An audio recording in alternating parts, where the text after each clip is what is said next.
Go. Welcome to the Solomon's Corner podcast. I'm your host, Daniel Roberts, and I'm at a little bit of an angle there, but that's okay. Also not All right, we're live. We are live. Is it not focusing on me? It's not focusing on you. Oh, bummer. Hold well, on. there you go. My hair's all nice and messy, too.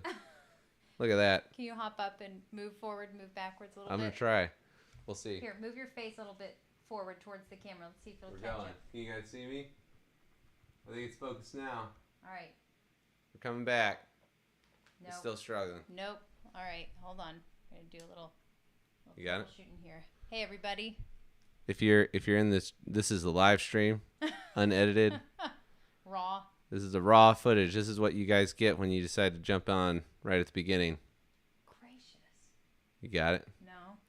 Nope. Why don't you go back to the other thing? We'll come right back. Give me 1 sec. You're just going to flip switches and stuff? No.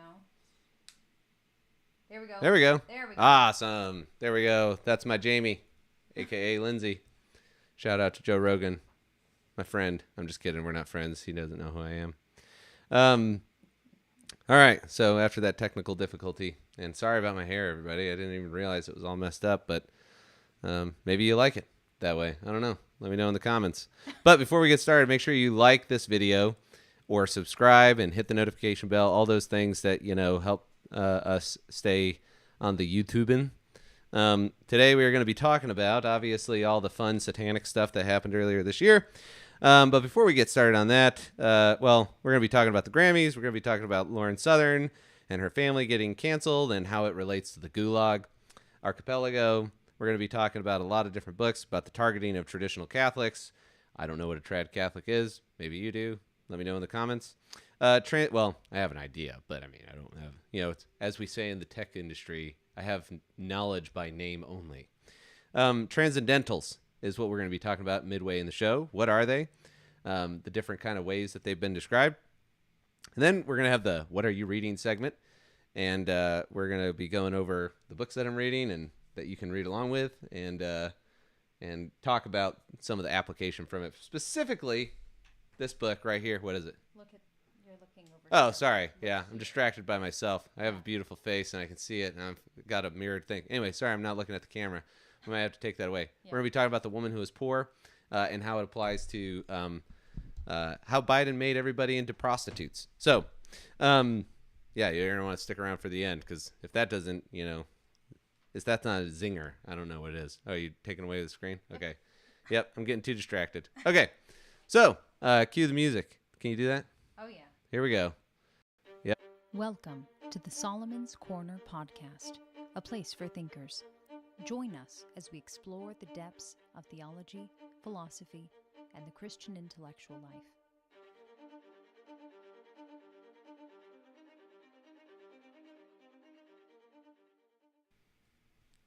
All right, we're back. Do you know if that girl in that video, is she single? Do you know? She's got a beautiful voice. Oh, man. She does, doesn't she? I bet you she'd say yes for $3,000 for a marriage, Sign up to breed a whole army, maybe? Yeah, maybe, There you go. Check out our terms and conditions video on our YouTube channel. All right, so before we get started here, we got some announcements. We have a affiliate link. I don't know if I can use the word partner, but I'll talk to Rob about it. I guess I could. But anyway, we are joining Pro-Life Coffee, North Arrow Coffee. There's an affiliate link in the bottom. If you go and you love coffee, you love babies, you should definitely check out North Arrow Coffee. And you should use my link because then, I get support. So if you can check that out, promo code Solomon. If you use promo code Solomon, they say you have to say it 3 times so that it sticks in your head. Solomon. Just not Solomon's Corner, just Solomon. And if you use the promo code Solomon, you'll get a discount on your coffee. And we just interviewed Rob Mitt, the founder of Pro-Life Coffee, North Arrow Coffee. And they have really good coffee. I'm just going to tell you that right now. I found out that they roast to order in our interview, which means you order and then they roast it. So it's not sitting in a warehouse somewhere. It is just incredibly good. You should check it out. Also, the writing prompt for next week is what is beauty? So if you did not tune in last week, what we're going to start doing is we're going to start giving the listeners a writing prompt that you should go and just start writing about. maybe a blog, maybe a journal article. I recommend journal. If you watched last week's episode, you'll understand why. But what is beauty? Okay, and that'll be in the description as well. If you want to catch the pro-life interview, I'm going through my outline here, and I totally got it out of order, but that's okay. If you want to catch the pro-life interview, you're going to want to check it out. It's going to be dropping later this week, probably like Thursday or Friday, you think? I thought we were releasing it on Saturday. Well, we got the live stream on Saturday, so, well, we'll figure it out. It's going to be either Friday or Saturday. So if you want it Friday, put it in the comments and make my wife work harder. And then Rumble update. Can you show a screenshot of Rumble? Are you able to do that? Yeah, I can. We are still growing on the Rumble channel. We are growing on our YouTube channel really well. We really appreciate everybody who's subscribed. If you also watch content on Rumble, please go and subscribe on Rumble. We're sitting around like 13 or something like that, and we need 25 so we can start live streaming there.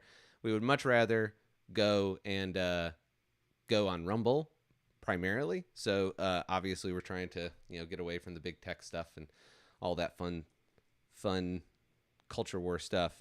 And then big news, I forgot. We got are you showing it right now? Yeah. Okay. What did you want to tell Just them? go to our channel, hit the follow. We're going to be posting videos there. Right there. Yep. That's the one. And the other thing we need to do is show them that we got a COVID ban. Well, not a COVID ban, but we got the COVID banner on one of our Spotify videos. This was a big accomplishment. I just don't know what to say. I just want to thank everybody. I want to thank Pfizer. I want to thank COVID.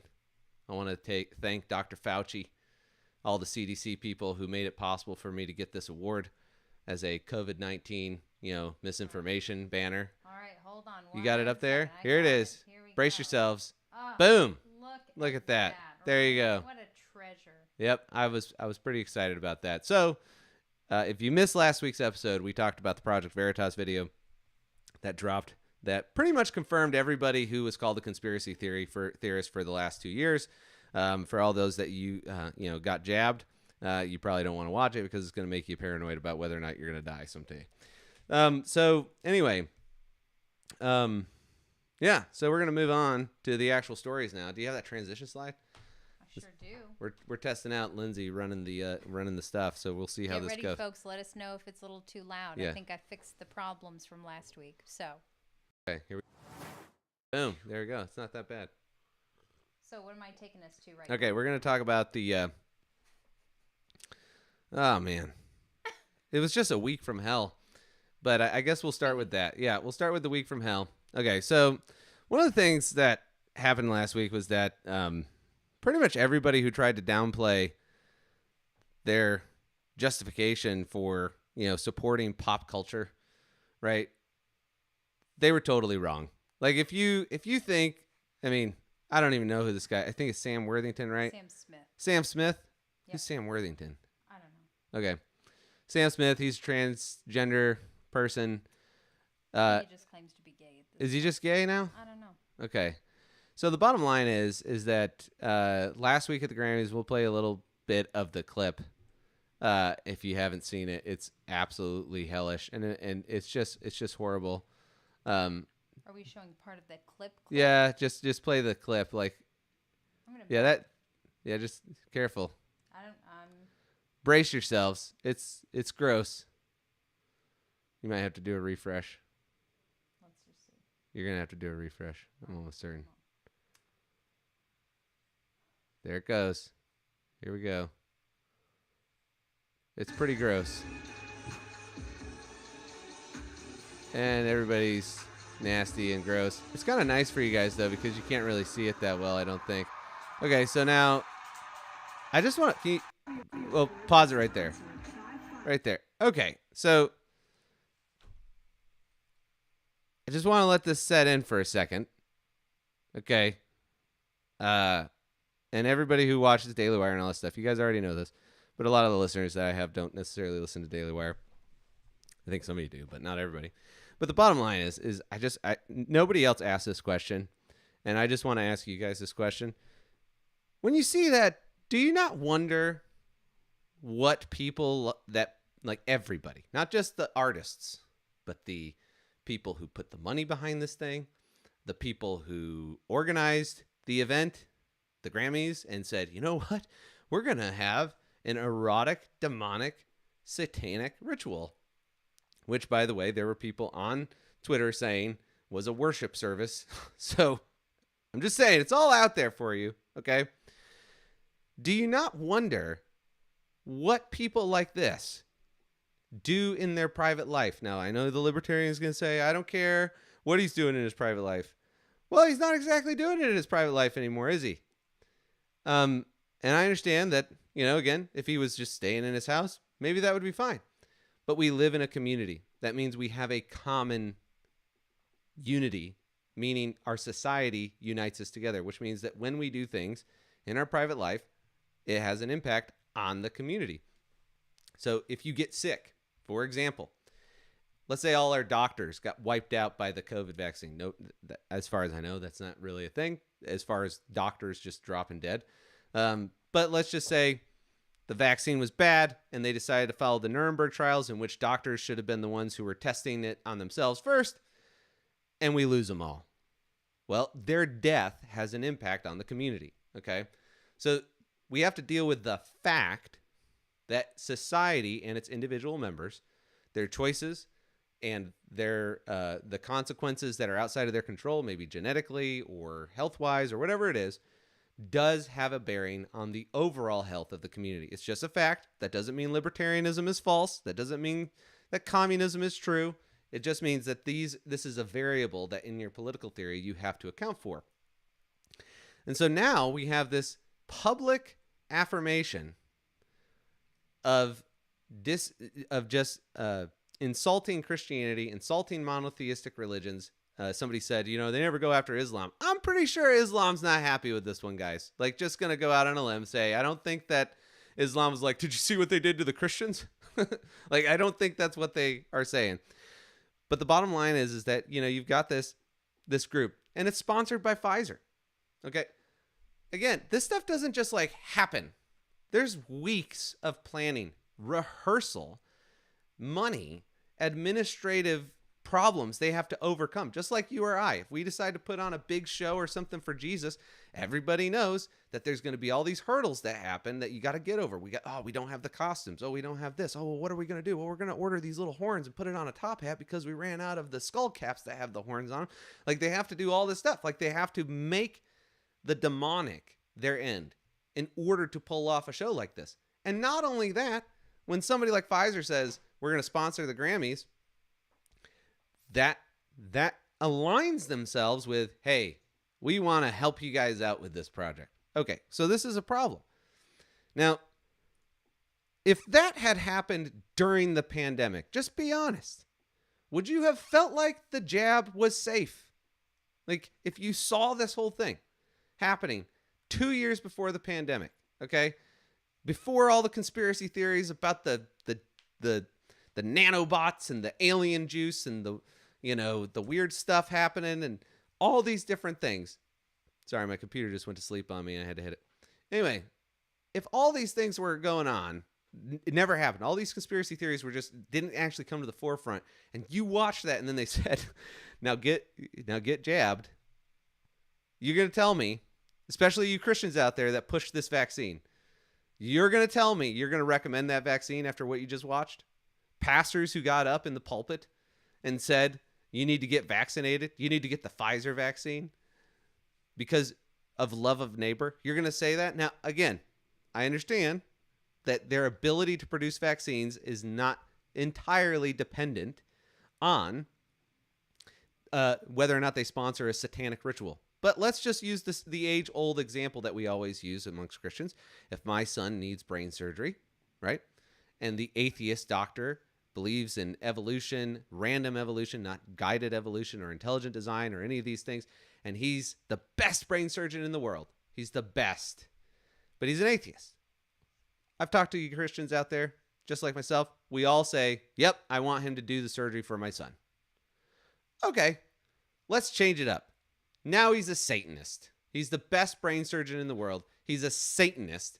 And you walk into his office for your consultation about how he's going to operate on your kid, and you're a Christian, you're wearing your cross necklace, you walk in there, and he says, I'm ready to operate on your son. Are you going to trust your son with the best Satanist brain surgeon in the world? I don't think so. Again, doesn't mean that they can't do medicine, but is it a wise judgment to do that? Knowing that you're essentially handing your child over to someone who is openly antagonizing your faith and religion. He's a sworn enemy to the people of God. That is what satanic rituals are, whether implicitly or explicitly. And we'll get into that later when we talk about Transcendentals and truth. So anyway, just so you know, that's the group that pushed the vaccine. They also sponsored the Grammys, and it was a disgusting demonic display. And everybody should be asking themselves, what else do these people do? And what else do they do in private? And what else are they funding? And what other projects am I putting my money towards? Because these players, okay, I got news for you. Once you hit like $1 billion in net worth or multi-million dollars in net worth, whatever you want to say, once you get to that really, really, really top echelon, the CEO of Disney and the CEO of Microsoft are probably getting invited to the same parties. And we know what it is. It's the World Economic Forum, right? I mean, like, we know that there is a group of people that get together who have lots and lots and lots and lots of money, and they talk about ways for them to further their own agendas and things like that. And they just see this stuff as a means to an end. Christianity's getting in the way, so why not partner with the devil? It's not the first time that people in power have done this. Hashtag Pontius Pilate. Okay, so anyway, or we're going to move on now to the Lauren Southern Airbnb and the Gulag story.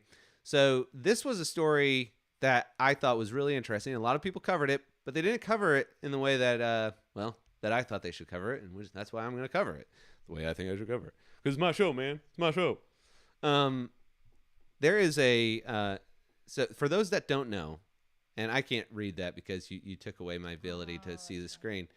So I see it now. Yeah, I got it. All right. So for those that don't know who Lauren Southern is, Lauren Southern is a journalist. She's kind of like another, I think she's Canadian, actually. And she worked for Rebel Media. I don't know if she's still with them or not. I think she may have gone on to be independent or whatever. Rebel News is really good as well, especially on the World Economic Forum. Anyway, her parents decided to use Airbnb. Who likes Airbnb? We all like Airbnb. It's nice. You get to go to a nice house. Although I'll be honest, I feel like that my experiences with Airbnbs have been less than awesome. But the point is her parents received this letter saying, we have an update to share with you after after they registered for their Airbnb.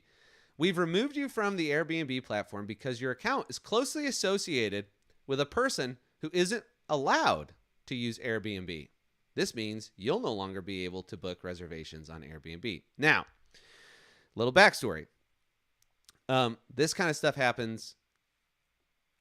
Let me figure out how I want to say this. This kind of stuff, the nature of what's happening here is contaminating somebody like they're diseased. And essentially saying, again, this was her parents, okay, who tried to do Airbnb, and they saw that she's related to Lauren Southern, their parents are, and that they cannot serve her parents because of who Lauren Southern is, okay? That's insane. And this happens, just as an analogy or a parallel, this has happened in athletics as well. So when I was a runner back in the day, certain states had rules that if an athlete came from a different state to compete there, it would not affect me and my ability to compete in my home state, but it would affect all those other athletes in that state to compete in theirs. And so what they did was they made me a pariah and kept me from being able to, from the other athletes from being able to compete. And what ends up happening is that those athletes drop out of the race and then the event falls apart unless I pull out. And it ends up putting political pressure on the young athlete who just wants to run against the best runners. And so you had to pick your races in certain locations where those rules wouldn't apply so that everybody could try and run their faster times. So this idea of making somebody a pariah is a pretty standard tactic of pressuring people and things like that. It doesn't just happen in politics. It can happen in other ways too. But the reason why this one is particularly important is because it is in the public opinion, the court of public opinion. And so there's a quote from Gulag Archipelago, Volume 1. And it's this one here. It's this nice bright pink one, which I don't understand why they do that. I feel like the Russians have like a thing for like pink, like hot pink and like 90s colors. But anyway, and this is published by Harper Perennial Modern Classics. So if you want the page numbers, you can see that. And so here is the one that I want to show, Lindsay, is Article 58, the quote on Article 58. Yeah, that's the one. Okay. So can you make it big? That's a great question. You just got to put it into presenter mode. How does one do that? Down there in the bottom right. Bottom right. Okay. Bottom right. I can't see my No, bottom right. in the bottom right of the thing. Yeah, I see it now. To the left. To the left. The little presenter next to the minus and plus sign. Hold on. Next to the... There it is. Yep. There you go, folks. Okay. So Article 58. If you don't know what Article 58 was, Give me just 1 second, no, it's right. It's right. What we're seeing. What everybody's seeing? Yeah. Yeah. Look at what I'm seeing. No. That's not what they're seeing? Nope. Oh, they're seeing your thing? Sorry, everybody. That's all right. Just leave it right there. That's fine. They can see it right there. All right. So the bottom line is Article 58, Section 6 was on espionage. This was how Article 58 was how people got put in the gulag. Okay. So when we read this quote, I just want you to understand what's happening here. What is going on is that if you were affiliated in any way with a foreign operative, somebody who wasn't Russian, well, then here's what would happen to you. Okay, you'd get thrown in the gulag. So espionage was very convenient in its simplicity, comprehensible both to undeveloped criminal and to a learned jurist, to a journalist, and to public opinion, meaning the public opinion of people, if you decided to be accused of collusion with the foreigners, was everywhere, from the jurist to the special force to the Secret Service, all that kind of stuff. The breadth of interpretation of Section 6 lay further in the fact there's a light right in front of me. That's why I'm struggling to read this thing, so I'm like ducking, diving, and weaving, but that's okay. Low budget presentation. The breadth of the interpretation of Section 6 lay further in the fact that people were sentenced not only for actual espionage, but also for suspicion of espionage, unproven espionage, for which they gave the whole works, meaning, they basically interpret it however they want. This is actually in context from this book. Even context leading to suspicion of espionage. In other words, and this is Solzhenitsyn's words, let's say that an acquaintance of your wife had a dress made by the same seamstress, who was, of course, an NKVD agent. That's a Secret Service person. They change their name all the time. There's the Cheka, the NKVD, the Blue Caps, all the same group. They kept changing their name to keep people guessing. Used by the wife of a foreign diplomat. In other words, if you make a dress, you give it to an acquaintance, and then that gets given to a foreign diplomat, they can get you for espionage. Now, this ends up coming top down from the communist regime. But when you read about communist revolutions, you realize that this starts at the populist level. And what you're seeing with the Airbnb quote and their response to Lauren Southern's parents is the same parallel, that they are going to follow your relationship with other people and then determine whether or not you are politically diseased.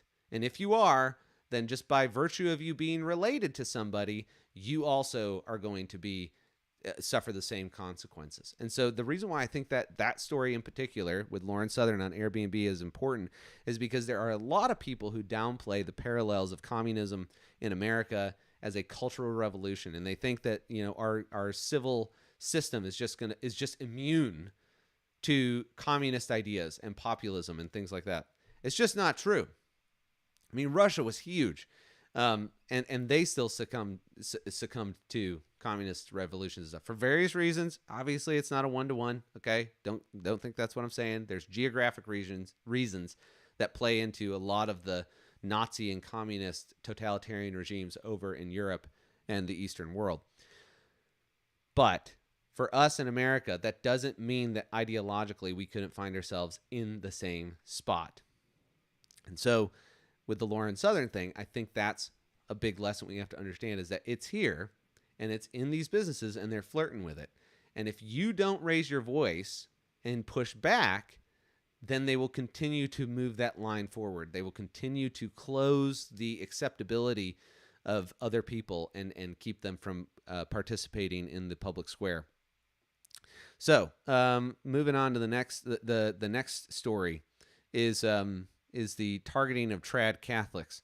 Now, this one is interesting, primarily because I remember when 9/11 happened. You find in the story, it's the Newsweek one. You can just pull it up. Yeah, there we go.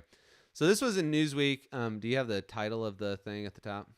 Yeah, there we go. FBI under pressure for targeting Catholics in leaked document. Okay. Now, I'm not going to read the whole thing. I'm just trying to show you that this thing actually happened. Essentially, there's a document that says that these traditional Catholics, there's a debate amongst Catholics about how they should do the Mass or their church service. And there are groups that do it all in Latin, as they did before Vatican II. And there's just a lot of nuance and things like that. I'm not Catholic, so I can't speak to that. But I will say this. I have reached out to the Latin Catholics, a couple of them, and we are going to invite some of them on the show. So if you are following us on Twitter, when you see me announce the invite, make sure you retweet and show that you're excited for them to come on. It sounds like we're going to be able to get some of them so that people can understand what's going on. And this article kind of made me think, we definitely need to talk about it, even if most of us are Protestants. So that being said, 9/11 happens. Okay, let's rewind the clock back. 9/11 happens, and I can remember I was in 8th grade, okay, during 9/11, and I remember exactly where I was, and I remember conversations around the Patriot Act. And when you're a kid, you don't think about these things. But I remember coming into college, and people were concerned about the Patriot Act and all those things, and what it was going to do, how it was going to spy on people, all this stuff. I didn't know who Edward Snowden was. I didn't know any of that stuff. Didn't find out about that stuff till much later in my life. But I do remember the Christian response to Muslims who were claiming that they were being unjustly surveyed or persecuted or whatever.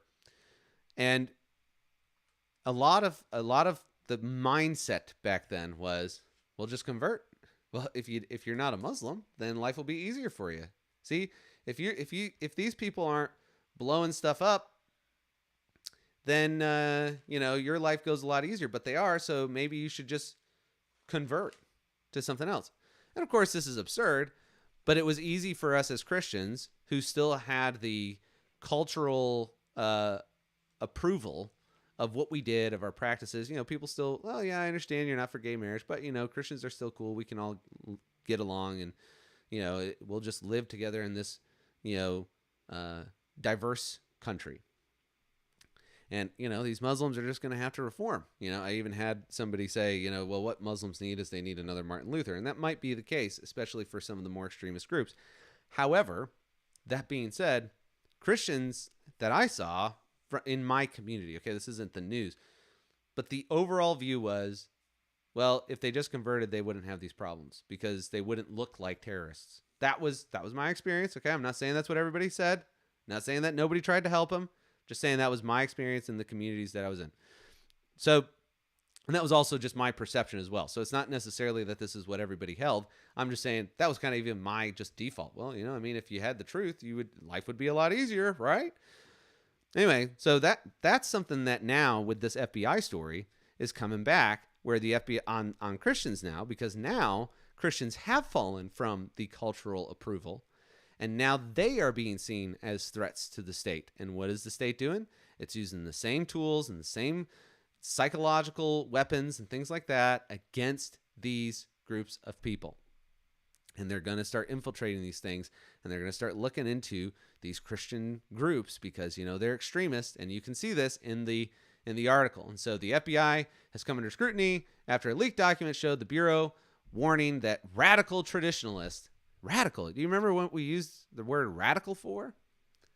Or how Muslim youth were being radicalized? I mean, that was only a couple years ago. We were talking about Americans being radicalized to go over and join ISIS. But now they're using the same term, radical, to describe traditional Catholics, okay? Kyle Serapin, a former FBI special agent, is a whistleblower, obtained the document and published it on Uncovered DC website. Keep going down a little bit. There's a quote in here that I want to get to. Okay, there we go. Up a little bit. There we go. The document is titled Interest of Racially or Ethnically Motivated Violent Extremists in Radical Traditionalist Catholic Ideology Almost Certainly Presents New Mitigation Opportunities. Now, we used to write titles like that back in the day for books about adventures. And apparently now the FBI is trying to copy book titles from like the 1850s. But the point is, here's the question. This is where you got to get savvy, okay? And there's a quote that relates to this.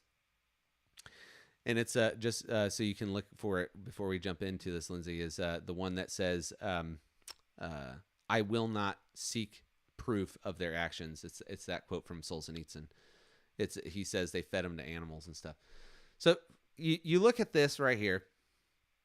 Why are they actually releasing this? Okay, nothing comes into the news now without people having a reason for letting it into the news. Why are they telling you that this was in the FBI's documents? And they go on to say, the FBI says, we're deleting this document. We're trying to figure out why it was circulated and all this kind of stuff. Now, you only can take their word at this. You can't verify whether or not these people and what they're saying is actually true. You can't even verify that they have your best interest in mind. So let's just change this for a second, okay? Let's say you're a Muslim back around 9/11. You're a moderate Muslim. You're not planning on, you don't believe in jihad. You don't believe in any of those things. And you're reading this and the FBI says, we're going to go through and we're going to remove all this. We're so sorry. We're so sorry. Do you think you'd really believe that? After all the 9/11 surveillance, all this stuff? I don't think so.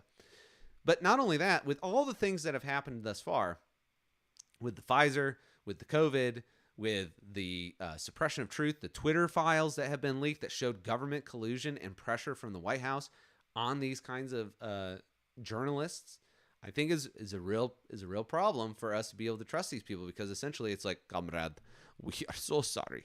We did not mean to leak that document that says you are a horrible and evil person that needs to be silenced and suppressed and thrown into the gulag. We will delete that document right now. You can trust us. The FBI, we love you. Right? I mean, that's what they're basically saying. And you would be like, yeah, I just don't believe you. And you shouldn't believe them. And Solzhenitsyn has a quote on this where he says this of the secret police in Russia, where they were apparently, and I think this proves a really important point about how you're supposed to approach the actual relationship between you and the government. You don't have to prove anything about what the government is doing. They have to prove it to you. Okay? They have to prove that they are trustworthy. Not that you have to prove they're untrustworthy. You have the benefit of innocent until proven guilty. The government doesn't have that. And the reason why they don't have that is because they have a sword. And they have authority. They have power. And as a result, it is a lot riskier to trust somebody with the sword when you don't have one than it is to doubt them. They have to earn your trust. You don't have to earn theirs. That's not how this works. You have innocence until proven guilty. That is the standard. So here we go. There was a rumor going the rounds between what is hold on just a second. I'm going to move that light. I just got to move it because I can't read that stuff. Is this the right quote? Yeah, that's right. Okay. Hopefully that doesn't make me look weird. It's a little red. That's all right. We'll be all right. Here, now I need you to monitor the screen. You got it? Okay, that works. All right. So there was a rumor going the rounds between 1918 and 1920 that the Petrograd Cheka, that's the secret police for Russians, did not shoot all those condemned to death, but fed some of them alive to the animals in the city zoos. I don't know whether this is true or calumny. I don't know how to, I'm guessing that's made up. Or if there were any such cases, how many there were, but I wouldn't set out to look for proof either. Following the practice of the Blue Caps, I would propose that they prove to us that this was impossible. This is an important point that Solzhenitsyn is making here. And we'll continue with the quote in a minute, Lindsay, but you can switch it back. there's a lot of people who at this point, after all the satanic stuff, after all of the botched COVID stuff, after the broken trust, again, let's just cite Patrick Lencioni. The foundation of any good, healthy organization is trust, okay? They have not shown you that you should trust them at this point. They have success that has been inherited from generation to generation to generation. They did not have the success, and I'm not talking about Trump and the vaccine and all that kind of stuff. I'm talking about whether it's Trump or Obama, anybody who is a president at this point, basically like post-World War II, essentially like the political leaders came on the shoulders of other men and women who led America to this point, okay? They have to reprove or reaffirm the trust of the people, and they have to re-earn it with each successive generation, okay? And this is why, a lot of people say DeSantis looks like a promising figure because he could actually possibly earn the trust of the people. Why? Because he's taking the slow and steady approach, and if he does, great. But at the same time, he's still a politician, and maybe we should, keep that perspective still even with DeSantis. No. I don't believe that DeSantis is the perfect candidate. He has to prove to me that he gets stuff done and that he's the perfect candidate. That includes disseminating that information in a context in which the culture is trying to silence that stuff. So to wrap this whole thing up, the reality is that we are in a much, much darker culture. And we have to recognize that the government is weaponizing itself and the culture is weaponizing itself against Christian values, including those that we would say are just merely the fruits of an intellectual life. You're just not even allowed to make truth claims anymore without consequence. And so I want to go back to that quote, Lindsay, and finish it out. He says, evidently, evil doing also has a threshold magnitude. Yes, a human being hesitates and bobs back and forth between good and evil all his life. He slips, falls back, clambers up, repents, things begin to darken again. But just so long as the threshold of evil doing is not crossed, the possibility of returning remains, and he himself is still within reach of our hope. But when through the density of, can you get that to where we can see everything? Can you move me? There we go. The density of evil actions, the result either of their own extreme degree or of the absoluteness of his power, he suddenly crosses that threshold. He has left humanity behind and without perhaps the possibility of return. Now, he doesn't say absolutely, but where people like Sam, what's his name? Sam what? Sam Smith. Sam Smith and people in the transgender community, it's not that they're beyond saving, but the more they go down this road, the less likely they're going to be able to come back. It's the same thing that happens with evil in every single case. And it's not to say that these people are intrinsically evil.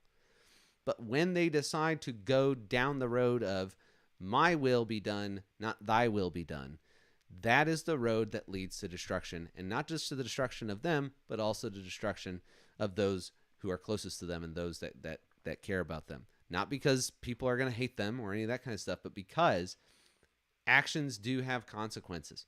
They do have an impact on people's lives in the same way that if somebody is an alcoholic, he has a negative impact on his family, and that family is wounded and hurt.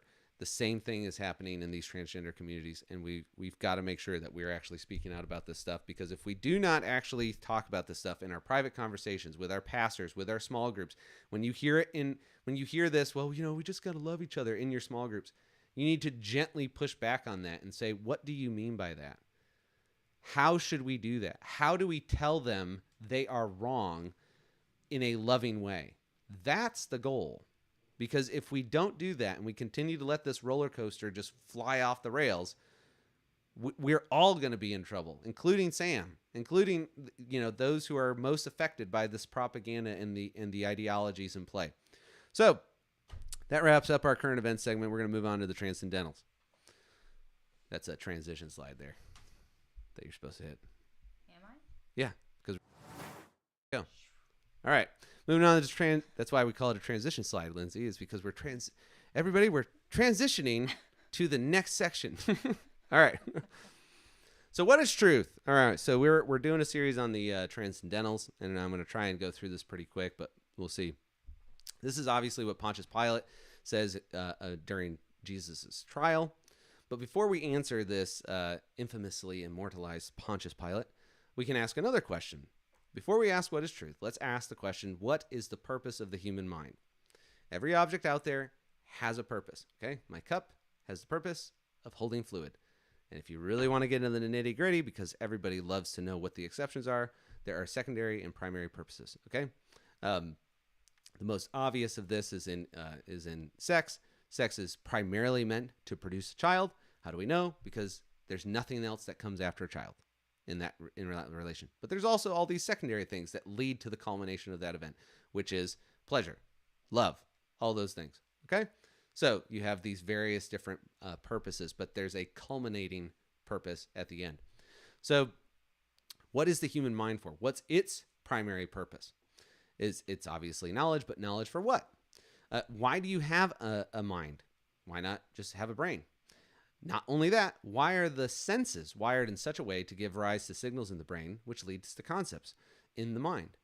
Some might argue that there is no distinction between minds and brains, but that's a topic for another time. Maybe we could do this with Dr. Ed Fazer. I don't know if you know this, but he follows me now on Twitter. Boom. Who knows? We'll see. Let me know if you want to see an interview with Dr. Ed Fazer, and I'll reach out to him. For the purposes of this discussion, we can say that man was made for truth and not for lies. That seems like a very simple statement, right? Nobody should have any problems with that. Man's not made for a lie, and if you want to assert that, that's totally fine. You can go to the Grammys. He was made for the beautiful, not the ugly. And again, if you want to fight that, go to the Grammys. His appetite is oriented towards the good and not the evil. Once again, go to the Grammys. There you go. If you don't agree with being oriented towards the good, go to the Grammys. Some might claim, and subscribe to Disney Plus. Some might claim that this is false on the grounds that no one defines these qualities, truth, goodness, and beauty, the same way, which is correct. But everyone would use these terms to affirm their positions and perversion to describe the positions opposed to their own. Meaning, we always use, well, my position's right, yours is wrong. We'll even imply that, especially those who want relativism. They really don't like this kind of conversation. You see that in What is a Woman when the professor tells Matt Walsh, well, you're pushing an essentialist view, and that's a real problem. Well, you're saying Matt Walsh is essentially wrong then. I mean, that's just what you're saying. It's not compatible in your view.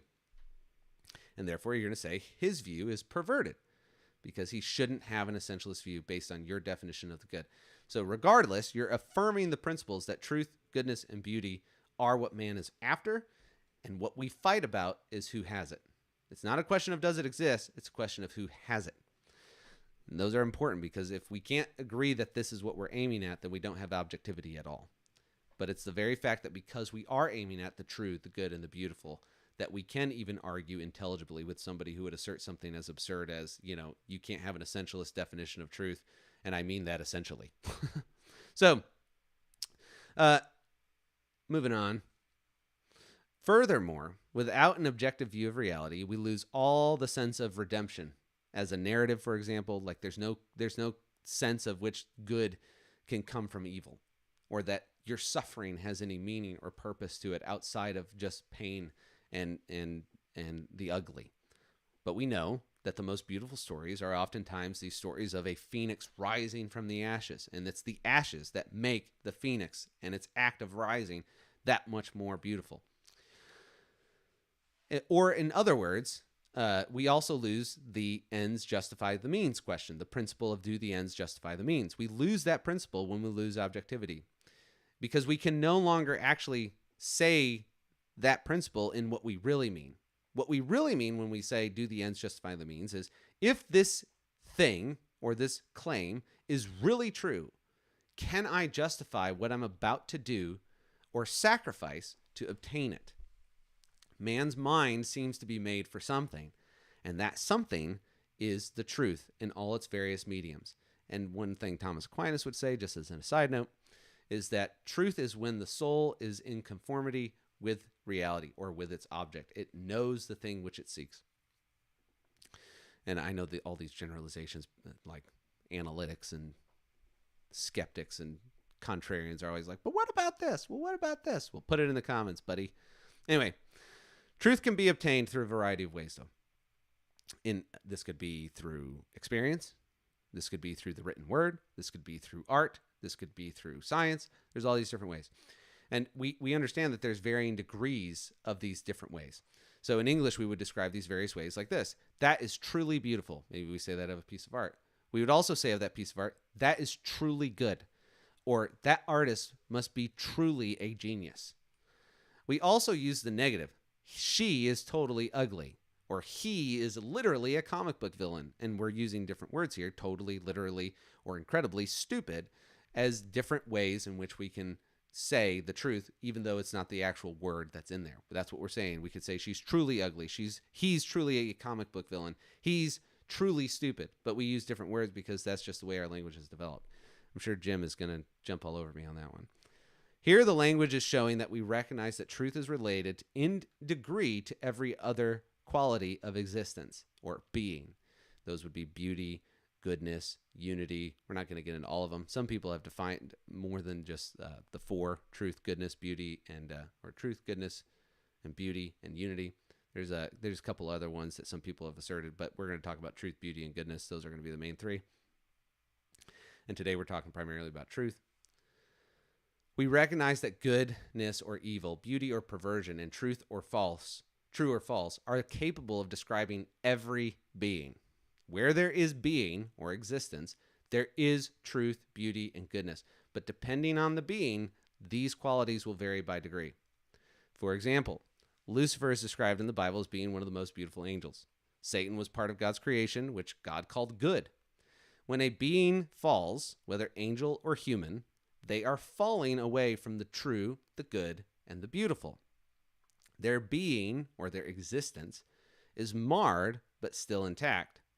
Thus, within every being is the void, reminding them in concept what they once had in reality, the actual truth, actual good, and actual beauty. In other words, wherever there is being, there is good, the true, and the beautiful. No being means there is nothing, okay? If there is no being, then there is no human being, okay? No existence or being, no angelic being. No being or existence, no demonic being. Do you see where we're going with this? If you don't have being, you are nothing, okay? If you do have being, though, in some sense, you have to have some remnant of God's fingerprints on you, even if you are fallen. These prints, even if you're a demon, because you were originally created by God. Now, I don't think a lot of demons listen to this podcast, so thankfully. These prints are the good, the beautiful, and the true, because these only come naturally from God. And when I say naturally, I don't mean that God is some material ooze out there that's emanating these things. It's that it is of his nature to be good, true, and beautiful. And so these things don't come about unless there is a God. He has to be the source of those things. So there's a book that I've been reading about this, and we're not getting into the reading section, but this is where I'm pulling the next section, is Mortimer Adler's view of truth. And I think it's really important because it explains, in a lot of ways, how a country like America, which is evangelical in nature, or Christian, Protestant, whatever you want to say, it's still a majority Christian country, can have something like the Grammys happen in light of the culture that we're in. Like, how did this happen? How did we actually end up with this satanic ritual that was blasted all over the world, by the way? It didn't stay here. I mean, this thing was all over the world. How did we become the nexus of promoting these ideologies when we are also one of the most quote-unquote Christian countries in the world? I think Mortimer Adler has some really good views on this. One of the things he talks about in there is this idea that Western countries and Eastern countries have different views. How are we doing on time, by the way? So we're at 53 minutes right Okay. now. It's All right. We'll probably go over a little bit. 3:58. We'll be done in 20 minutes. So the unity of truth view versus the compartmentalization of truth. This is basically West versus East truth views, okay? And truth just is what corresponds to reality, okay?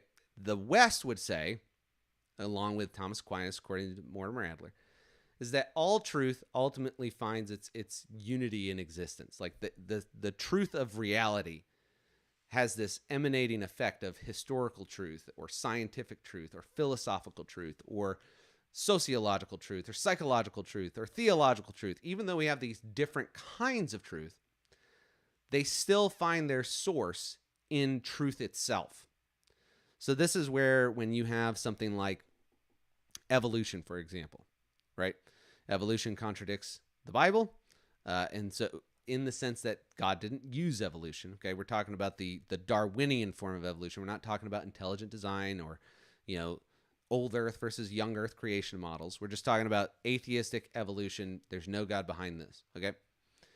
If that's true, then the claims of the Genesis account have to be reinterpreted. Mainly that the Bible would be false, because if no God created and all this stuff can just happen by itself, then there can't be a God.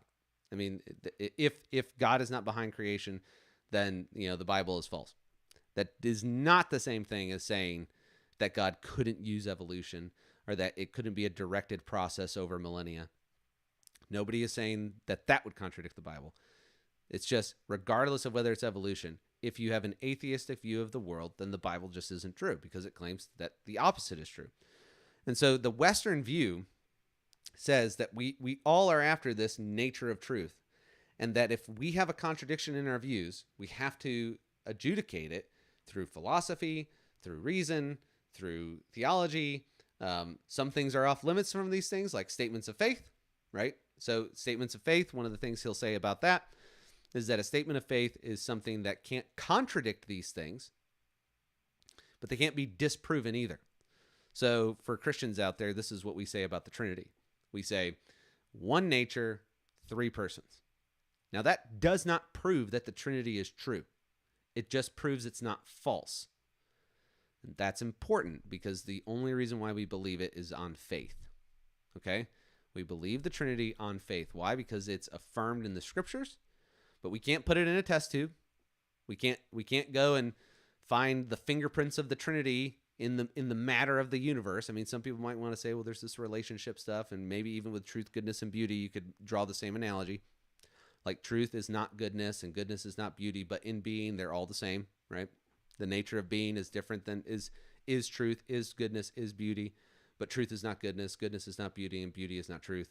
We could say those things, but they're all tied together in being.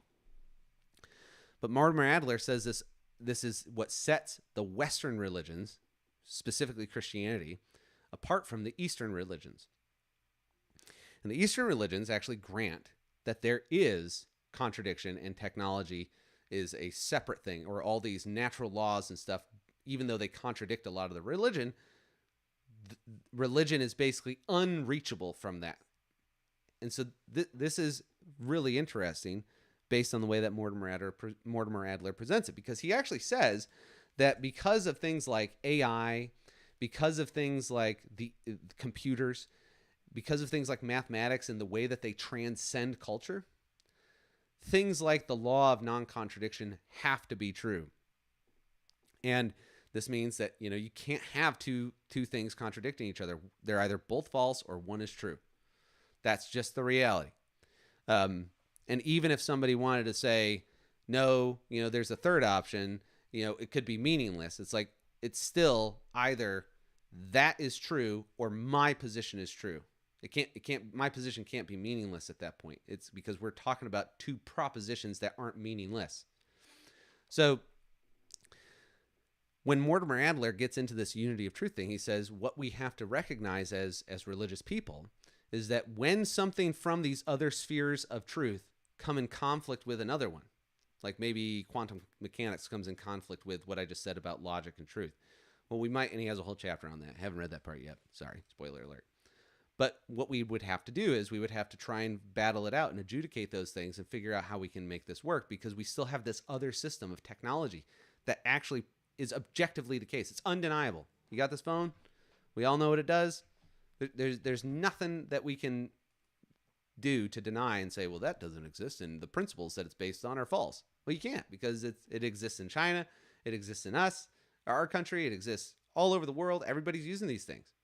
It's an undeniable fact that the principles that built this phone are true because of what it's produced.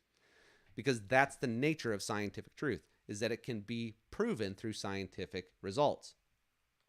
It's not the same thing in historical truth or philosophical truth or any of these other things.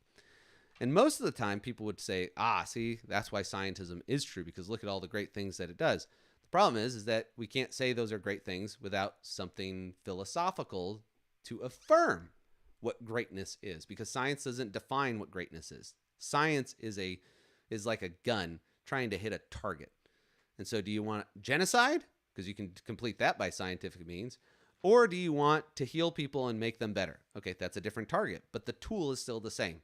You can either build a house or you can, go to the Pelosi's. Anyway, but point is, when we compare this to the Eastern religions, though, this is what Mortimer Adler says about the Eastern religions and the unity of truth view. The pursuit of truth in mathematics, you don't have this quote, Lindsay. Okay. The pursuit of truth in mathematics, science, and philosophy is governed by freedom from contradictions. What that means is that if we have a contradiction, we change our views. Now that mathematics and science have become transcultural, one might suppose that the logic of incompatible propositions would also have become transcultural. But that is not the case. Some, if not all of the Far Eastern cultures do not accept this rule of thought with respect to incompatibles, nor do they accept the underlying view of reality that it presupposes. It is not self-evidently true for them. Contradictions, in their view, lie at the very heart of reality. Now, what's really interesting about this view is that this is what ties back to how is all this weird cultural stuff happening in a Christian country. He says earlier on that these Eastern religions, even though they don't have explicit doctrinal statements like the Roman Catholics or the Jews or the Reformed traditions or whatever, most Christians, traditionally speaking, have a authority, the Scripture, the church, their synagogue, whatever, and from that they get doctrines about God and man. And then from those doctrines come their moral obligations. In the Eastern religions, it's not so much that, it's that you have this you just have a moral system, and by becoming more good, according to Mortimer Adler, you attain enlightenment. And so Mortimer Adler will say this is explicit versus implicit doctrinal positions. Obviously, one is top down, and therefore you have these moral rules that you are following because they are what God intended you to be. And how do you know that? Because of the authorities and the doctrines that they established. These doctrines are accepted by faith, and so they can't be contradictory to all the truth that we know. Like, you couldn't have like a religion that said, we believe in God and that phones don't exist. That's not a statement of faith, because we can prove that phones exist just like this. Then they would do something like, well, we define a phone as something that you can't see, taste, touch, or smell. Okay, well then that's just not this, because I can see, taste, touch it, and smell it, which we would call a superstition.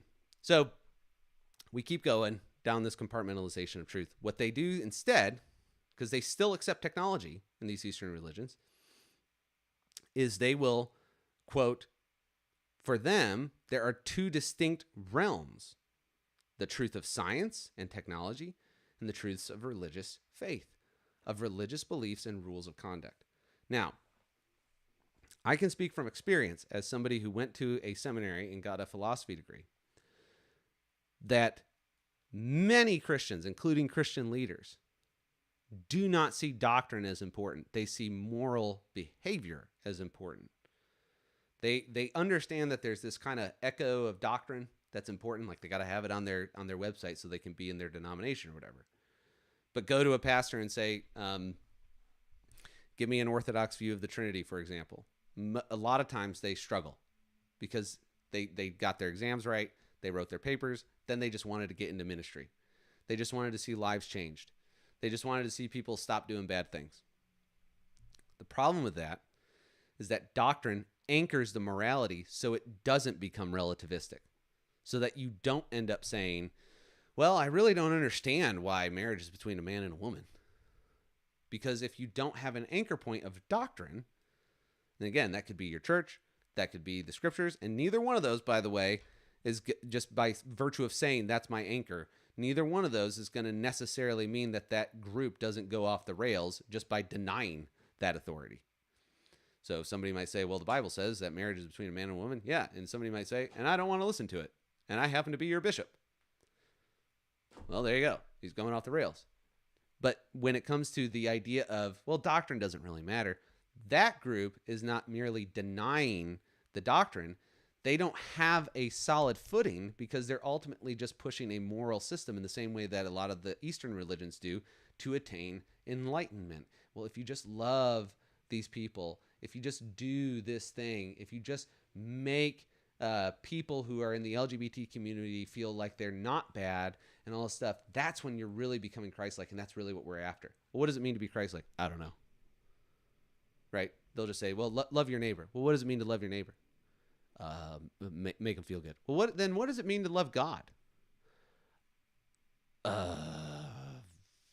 Love your neighbor. That's what it means. Okay. And you're stuck, because now what's actually informing your love of neighbor is no longer philosophy or theology or reality. It's the culture, because you don't have an anchor point. You don't have something that's actually saying, no, I have to, by faith, accept this belief, even though you all say I'm wrong. And this is what we talked about with Eric Little last week. So when you start looking at the differences in Eastern religions and stuff, I think that you can say that some of our non-denominational brothers and sisters in Christ have actually started to imitate some of what Mortimer Adler would describe as the Eastern religions. They've rejected philosophy as a necessary tool in their Christian walk. They've rejected the idea that contradictions inform what they should have as faith and what they shouldn't have as faith.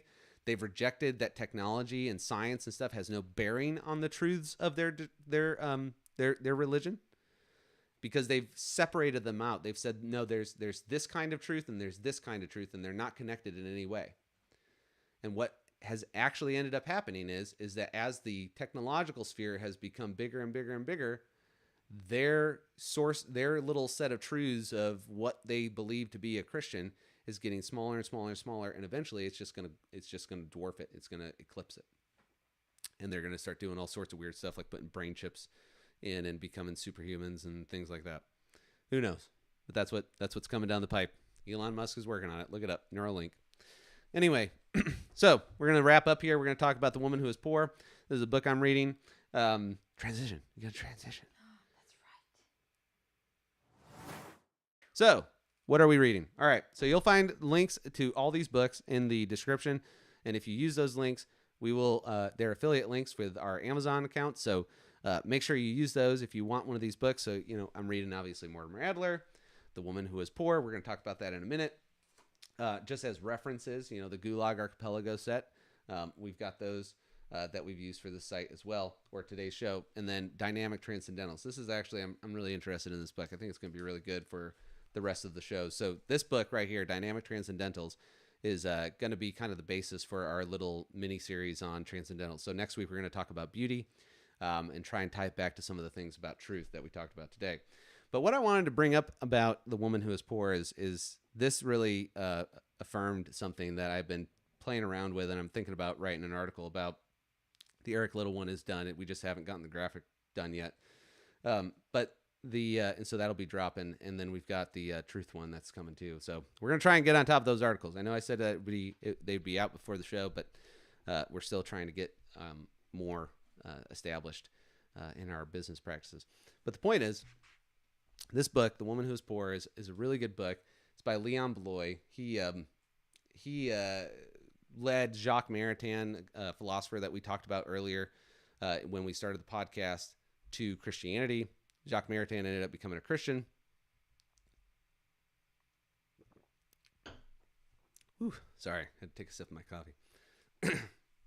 Ended up becoming a Christian because of this book. And it's about this girl who's a beautiful girl, but she's been destroyed by poverty. And part of the reason why I wanted to read it is because I wanted to know what about this book actually impacted Jacques Maritain to kind of awaken him from his atheism. But the other reason why is because it's just really well written. I'm just blown away by it. But the third thing that's attracted to me attracted me to it is that it has this sense of understanding what it's like to be poor. And I don't really understand what that's like. That's not something I've been asked to go through to the extent that she had it. And I've had friends who have had to go through poverty like she had it. Mice and rodents and stuff like all over her stuff, and living in a cold, dark apartment with abusive family members and things like this. But the premise of it is that that God uses these things to refine you into a godly person, which again, I don't think is great, is easy to defend philosophically. I think that's very difficult sometimes to defend philosophically, but then you read something like The Woman Who Is Poor, you read something that has a beautiful narrative of redemption or showing even in death how somebody's life mattered. And you realize there's a competing truth here. This was a truth of narrative, right? We would say, all right, well, my philosophy might not be able to fully deal with this problem of evil and pain, but narrative seems to affirm what my philosophy can't necessarily get to on its own. And so we'd have to, just like we would say in science, if science comes along and says that, this is how a phone works, and so you can't have a belief that says these phones don't work because you use it every day. Well, same thing would be true of narratives and stuff. But one of the things that came out and is this quote where essentially a little backdrop before you bring up the quote, Lindsay, do you have it ready though? Yeah. Okay. She's in this family. This guy is basically like occasionally with her mother. It seems like there might be a little bit of an abusive relationship there. Well, it's definitely abusive between Clotilde is the main character, and then Chapuis, it's French. He's the bad guy. And then the mother, I don't remember if they say her name, but she's just referred to as the mother oftentimes. They're just really abusive to Clotilde. And so one of the things that happens is they all need money, and they realize they have this beautiful daughter. She's about 30. They're all living together in this cold apartment in winter. And so Chapuis is a drunk guy. He decides to go to this artist who paints nudes. And he says, I got a beautiful girl for you.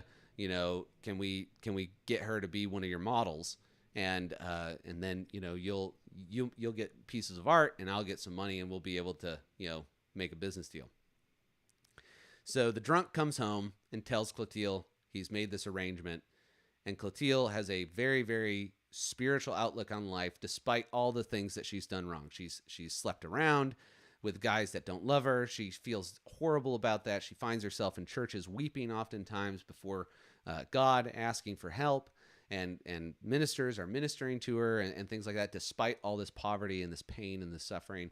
And so this quote that comes up is her wrestling with the question, should I become a nude model for my family, even though they hate me and they're abusive to me and all this kind of stuff, or should I say no because of morality and all this kind of stuff? And so she's in this ethical dilemma, and this is what she says. And I'll tie this into our cultural moment here after we read the quote. A studio model, this is Clotilde speaking, and can you move me out of the way when we get down to that section? Yeah. A studio model, could it be possible? And yet she had vowed that henceforth no man should see her. This is because she slept around. But the poor are not even the owners of their own bodies. And when they lie in the hospitals after their despairing souls have fled, their pitiful, precious bodies, promised for the eternal resurrection, O man of sorrows, are carted off without cross or prayer, far from your church and your altars, far from the stained glass windows in which your friends are depicted, to serve like the carcasses of beasts for the futile profanations of the vultures of human science. Truly, the wretched poor are subject to a law too hard. So it is quite impossible for a poverty-stricken girl to escape, one way or another, from prostitution. And so this is the dilemma she's in. She's trying to figure out is modeling a form of prostitution or not. And the way that the reason why I wanted to bring this up is because I didn't really have the words to describe what happened with the vaccine mandate. But I think this quote lets me kind of do that. When the vaccine mandate came out and your workplaces decided that they were going to force this on you, they were putting you in the same position as Clotilde. They were saying, yep, I know, we're going to do something to your body you probably don't want to do, but don't you love your family? Don't you want your job? And when it first happened, I didn't see this. But as I started thinking about it, and as I started reading The Woman Who Was Poor, and I started thinking about some of these sessions I had sat in on nonprofits stopping human trafficking and how the psychology works of people who get into human trafficking, where they're willing to give up their bodies for some money or for some sort of affirmation or whatever, something they legitimately need. They're willing to sacrifice their bodies and even their morality in order to get it. The same thing happened with the vaccine mandate. Your work, your places of employment basically made you into prostitutes. They said, we own your body. We are your pimps. And if you want to keep working for your pimp, you're going to let us put this stuff in your body. Now, it's not a one-to-one analogy. That's not what I'm saying, because obviously there was a pandemic. But the idea of the moral dilemma that you should do something to your body that you wouldn't normally do because somebody is holding your job hostage or holding your paycheck hostage is a form of prostitution. And the woman who is poor puts it in no uncertain terms that if I give my body to this employer, is it prostitution? And I think that if we don't want to continue to be the whores of the government, that we probably need to start asking ourselves, what is the true, the good, and the beautiful of my body, mind, soul, and strength that is owed to God first, and then ask, how can I serve my government? So that's what I'm reading, and I hope you guys enjoyed this episode, and I hope that you guys enjoy the interview with Rob Mitt and Pro-Life Coffee, or North Arrow Coffee. They're the same group. And I really hope that you enjoyed our conversation today on truth and all those satanic things, which were awful, ugly, and disgusting.